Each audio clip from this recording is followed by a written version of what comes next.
प्रणाम और सबके दिल से बहुत धन्यवाद और आई लव यू और आई love you I love you I love you I love you I love you.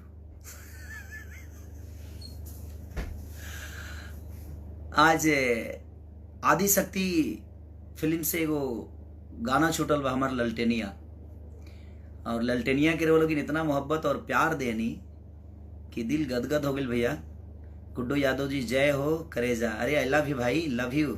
जय प्रकाश पाल जय हो जय हो जय हो। नितेश गुप्ता जी, मनीष यादव जी और गुलबहार आलम सलाम अलैकुम भाई।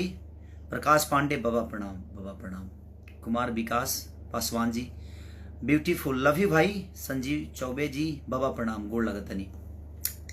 रंजीत कुमार जी, दिवाकर कुमार, अहिर एसपी यादव भाई सबके लव यू टू भाई। Gautam Yadav love you too, love you two.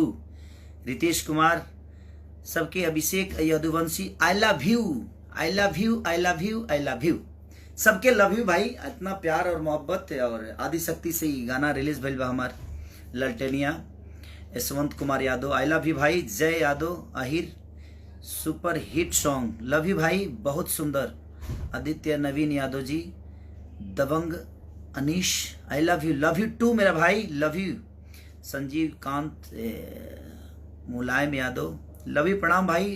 Ranjit Kumar Mandal, विनय गुप्ता जी सबके प्रणाम। 10 मिलियन करोड़ से, अरे हाँ भाई, रोल उनके प्यार और आशीर्वाद इतना ज्यादा रहेला खेसारी के ऊपर की तू लो यार इतना प्यार कैसे करेला हमके। जबकि अब थोड़ा सा अंकित पांडे जी बाबा प्रणाम प्रणाम बाबा। जितना भी ब्राह्मण कुल के लोग हैं सबको पैर छू के प्रणाम करता हूँ मैं, कि क्योंकि मैं एक ब्राह्मण का शिष्य हूँ, ब्राह्मण का चेला हूँ, तो मैं हर आदमी को, हर ब्राह्मण को गुरु की तरह मानता हूँ। अवधेश राज जी लव यू सबके। रंजीत नीरज यादव जी सबके, यादव परिवार के जे भी बस सबके प्रणाम।